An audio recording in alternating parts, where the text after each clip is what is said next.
lihat sedikit tentang kriteria pemilihan lagu.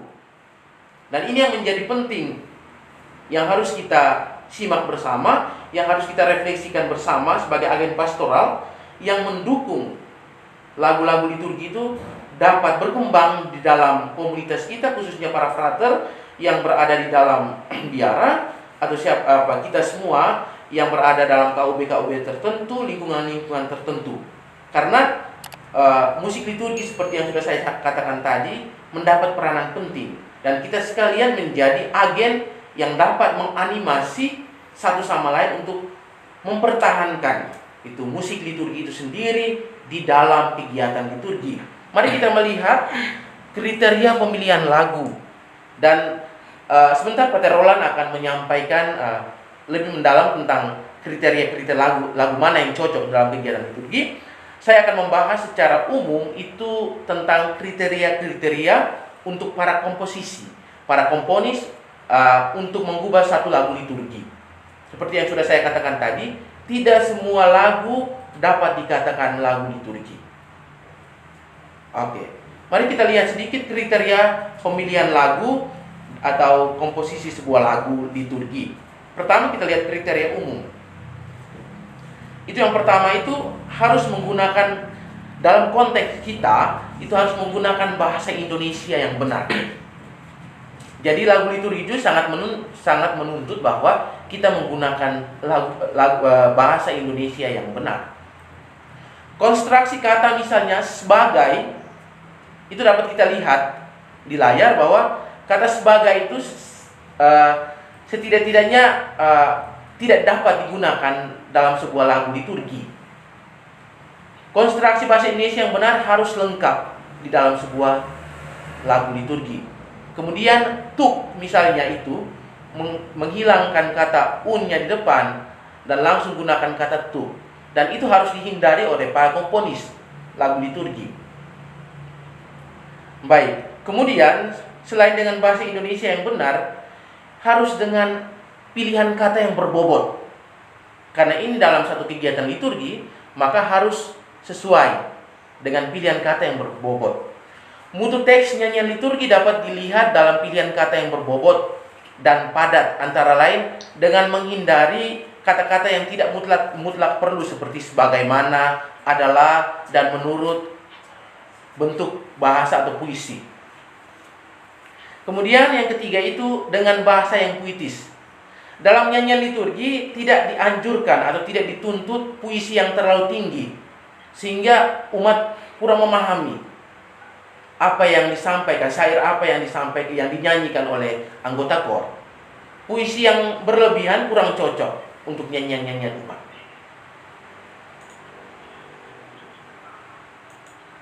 Mari kita lihat kriteria khusus dalam pemilihan lagu. Itu kitab suci harus menjadi sumber utama. Sudah saya katakan di awal tadi bahwa kegiatan liturgi menuntut satu musik liturgi yang baik dan benar. Oleh karena itu, kitab suci harus menjadi sumber utama.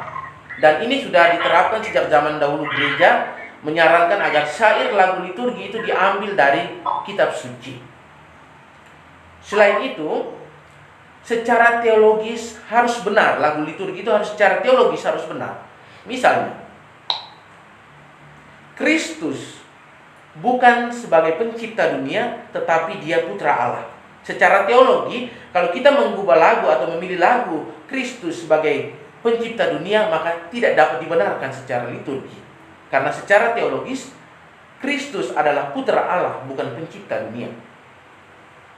Kemudian beberapa lagu liturgi yang saya lihat itu cenderung menggunakan Bunda Maria, itu kita menyembah Bunda Maria tidak sama sekali secara teologis.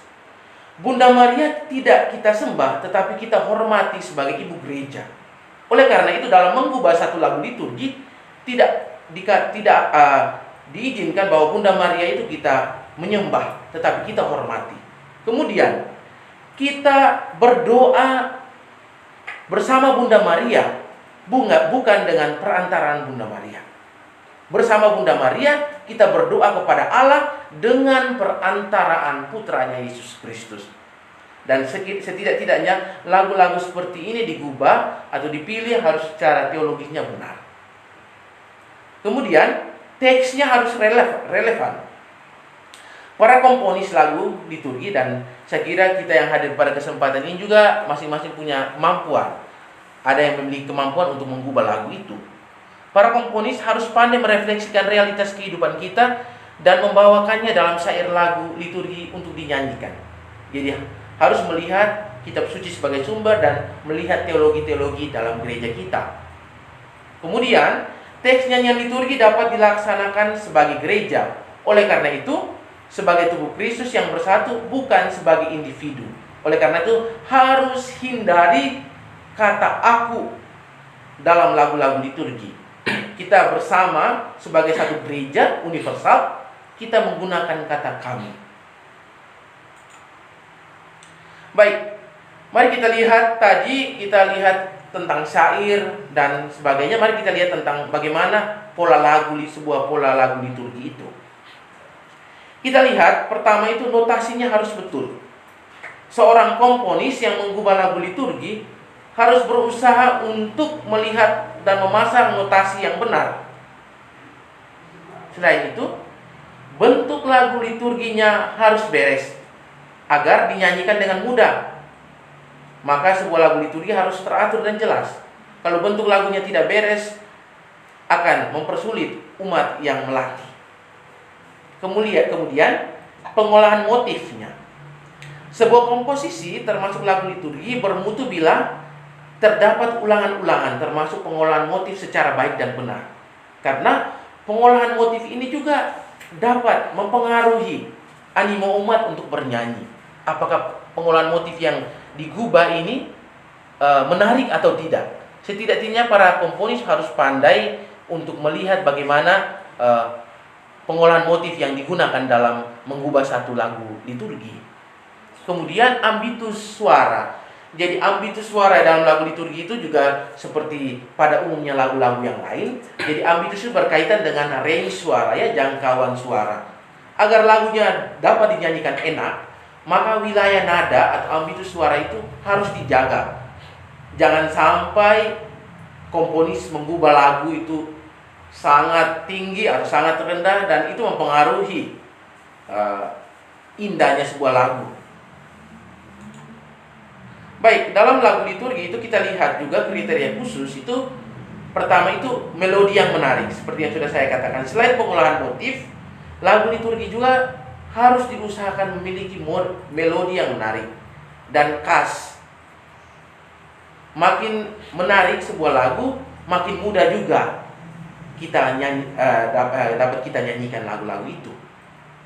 Kemudian harus khas dan original. Sebuah lagu liturgi kurang bermutu bila ia mirip dengan lagu-lagu lain. Jadi para komponis lagu liturgi harus setidak-tidaknya kreatif dalam mengubah satu lagu, harus khas. Jangan lagu-lagunya itu saja, mengambil melodi sejumlah pengarang lain, mengambil melodi dari komponis-komponis lain. Jadi berusaha untuk mencari satu melodi yang khas dan original. Kemudian dalam mengubah sebuah lagu itu juga, lagu liturgi itu harus melihat taraf kesukaran. Mutu sebuah lagu liturgi tidak tergantung dari makin tinggi makin sulit. Jadi semakin sulit dia mutunya tinggi, tidak. Mutu sebuah lagu liturgi itu dilihat dari bagaimana kita mengolah melodi sampai syair sesuai dengan tuntutan dalam kegiatan liturgi. Jadi jangan bangga bahwa lagu ini sangat sulit, jadi mutunya tinggi dibandingkan dengan lagu-lagu lain. Tidak.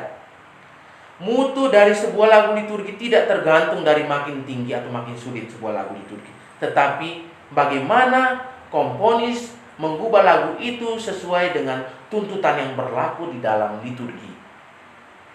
Kemudian dalam mengubah sebuah lagu juga, alangkah baiknya bila ekspresi kata juga nampak dalam melodi. Misalnya, lagu kata abadi itu mendapat nada yang panjang.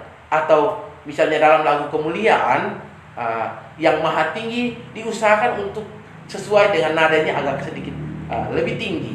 sehingga ekspresinya itu sesuai antara melodi lagunya dengan syair lagu yang ada. Baik, setelah kita melihat kriteria umum dalam mengubah sebuah lagu liturgi dan memilih sebuah lagu liturgi, mari kita lihat sedikit, saya sentil sedikit itu kriteria pemilihan lagu ordinarium dan lagu proprium di dalam gereja, terutama dalam kegiatan liturgi Ekaristi. Baik, pertama kita lihat sedikit tentang lagu proprium. Jadi sekedar mengingatkan kembali memori kita, itu istilah proprium dalam liturgi berasal dari bahasa Latinnya proprius, itu yang berarti sendiri, khas, khusus. Arti dari kata proprium adalah milik, yang menjadi ciri khas, sifat khas. Menurut Karl Edmund Prier SJ dalam kamus musiknya, proprium itu istilah untuk lagu-lagu misa yang khusus untuk hari-hari tertentu sesuai dengan tema perayaan. Jadi misalnya ada lagu-lagu proprium untuk tema biasa, masa prapaskah, masa pasca, masa Advent, masa Natal, dan sebagainya. Atau pada peringatan-peringatan wajib Santo Santa atau hari raya, pesta orang-orang kudus lainnya.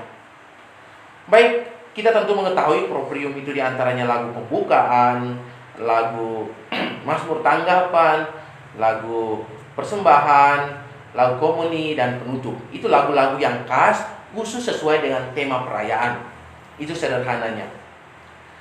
Kemudian lagu ordinarium itu berasal dari bahasa Latin ordinarius, ordo, yang berarti teratur, beraturan, menurut urutan.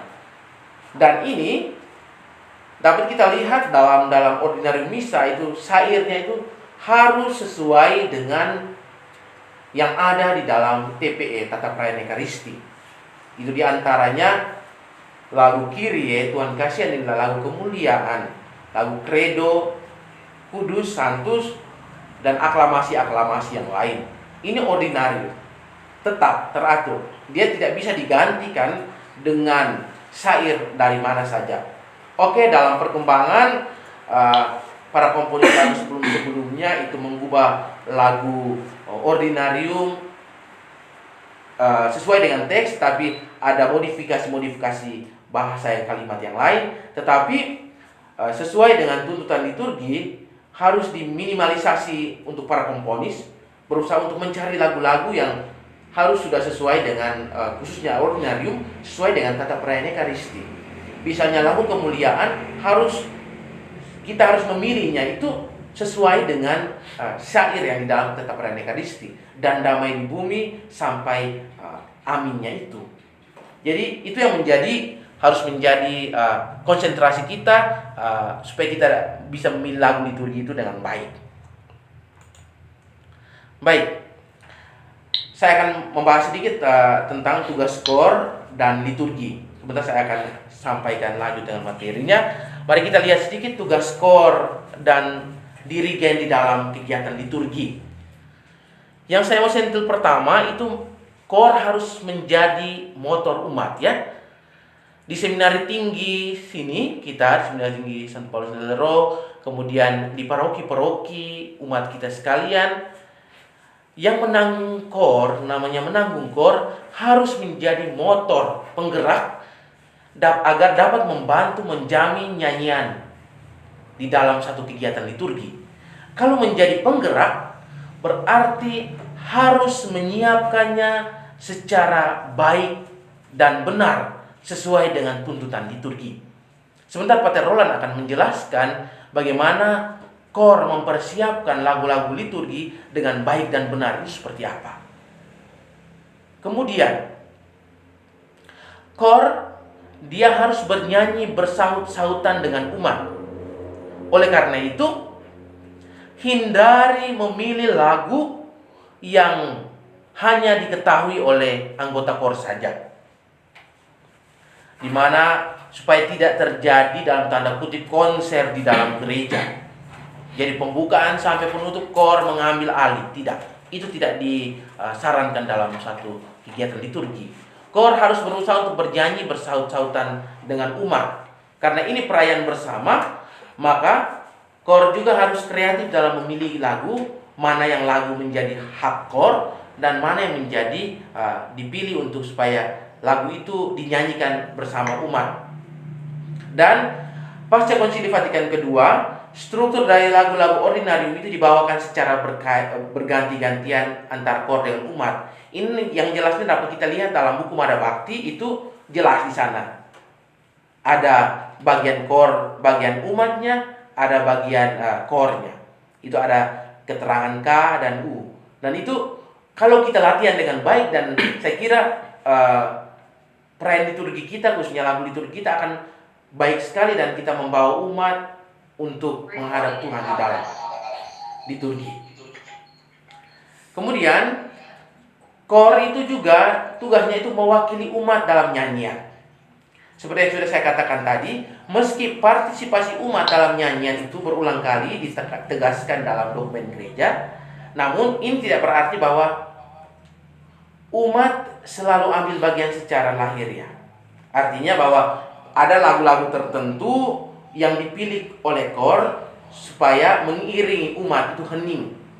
Jadi ada satu lagu yang kor pilih supaya membantu umat merefleksikan apa yang mereka mau sampaikan dalam kegiatan liturgi itu. Baik, selain kor, saya mau sentil sedikit itu tugas dirigen. Kemudian selain dirigen itu juga umumnya para pelatih kor itu selalu menjadi dirigen. Ada juga pelatih kor yang menjadi pemusik dan sebagainya. Mari kita lihat sedikit tugas, mungkin kita sudah tahu sedikit tugas dirigen dan pelatih kor, para seksi liturgi, seksi musik liturgi dalam komunitas kita, dalam KUB kita, dalam lingkungan kita. Mari kita lihat, pertama, dia harus berusaha untuk berlatih dan bernyanyi sebaik mungkin. Seorang dirigen, seorang pelatih kor itu berusaha untuk melatih kor agar bernyanyi dengan sebaik mungkin. Bernyanyi dengan baik belum tentu benar. Sekali lagi saya katakan, bernyanyi dengan baik belum tentu benar. Artinya apa, saudara-saudari? Kita berusaha untuk bernyanyi baik dan benar. Bernyanyi baik, bagus, tetapi harus benar secara liturgi. Oleh karena itu tugas dari dirigen itu harus melihat kira-kira tema kita saat ini, misalnya tema apa. Misalnya sekarang dalam masa apa? Masa biasa, masa Natal, masa Advent, atau masa apa? Sehingga imbasnya ketika kita memilih lagu properium, jangan masa Advent kita memilih lagu pembukaannya itu dari masa biasa. Memang itu kalau kita nyanyi baik oke, tetapi secara liturgi tidak dapat dibenarkan. Oleh karena itu saya tekankan tadi, bernyanyi dengan baik belum tentu benar. Dua-duanya harus seimbang, bernyanyi dengan baik dan benar. Oleh karena itu tugas dirigen pelatih kor itu menganimasi anggota kor di dalam unit atau dalam anggota KUB lingkungan supaya bernyanyi dengan baik. Jadi dirigen pelatih kor harus jadi animator yang baik. Kalau dirigen dan pelatih kor menjadi animator dengan baik, tahu pengetahuan musik liturgi, saya yakin sekali kita akan membawakan lagu-lagu liturgi, musik liturgi dalam gereja kita dengan sangat baik dan benar. Kemudian memperkenalkan lagu baru kepada umat.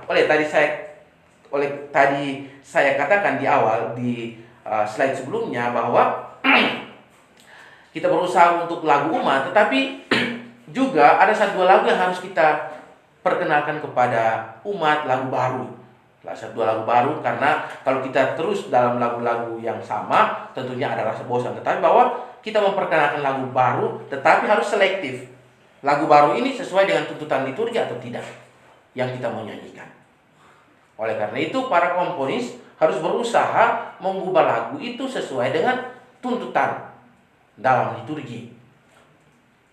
Kemudian memanfaatkan selebaran misa, baik ini di paroki-paroki, di kota-kota, kemudian di seminari-seminari itu juga selebaran misa ini sudah ada. Itu berisi tentang bacaan, lagu-lagu liturgi, dan umumnya itu sudah ada keterangan-keterangan di situ. Dan memanfaatkan itu untuk memasukkan syair lagu. Kalau toh tidak mampu untuk memasukkan not dan sebagainya, minimal ada syair lagu yang dimasukkan dalam selebaran misa itu. Kemudian tugas dari seorang dirigen atau pelatih kor yang memilih lagu, sebelum memilih lagu berusaha untuk menjiwai tema perayaan. Menjiwai tema perayaan artinya masuk dalam tema perayaan. Tema perayaannya apa, masanya apa, kemudian berusaha untuk masuk dalam membaca kitab suci bersangkutan. Dan ini memang agak sulit ya kita lakukan, tapi sebenarnya hal yang sederhana kalau kita secara konsisten mau kita jalankan dengan baik. Jadi memang agak kita perlu kerja keras lagi, karena saya kira ini hal yang sangat esensial dalam kegiatan liturgi. Oleh karena itu para dirigen, para pelatih kor, petugas musik, petugas liturgi dalam komunitas kita, dalam unit kita, kemudian di dalam lingkungan itu harus punya pengetahuan yang memadai, harus punya hati untuk bekerja dengan totalitas yang ada. Baik. Berikut saya akan memberikan kesempatan kepada Pater Roland untuk membawakan materi berkaitan dengan musik liturgi. Sebentar saya akan tambahkan lagi. Berikut Pater Roland akan memberikan 1-2 pokok pikiran berkaitan dengan musik liturgi dan kriteria pemilihan lagu di dalam liturgi. Baik, terima kasih kepada Frater Leo yang sudah mempresentasikan materinya. Jadi dari penjelasan Frater Leo tadi bisa ditangkap bahwa musik liturgi itu merupakan bagian penting dan juga utuh dalam perayaan liturgi Gereja Katolik. Karena itu, mengingat pentingnya musik liturgi dalam perayaan liturgi, maka pemilihan musik liturgi hendaknya sesuai dengan ketentuan dan juga kriteria yang berlaku. Dengan demikian, umat dapat dibantu untuk diarahkan semakin dekat dengan Tuhan melalui perayaan liturgi. Sekali lagi, terima kasih Frater Leo sudah mempresentasikan materinya.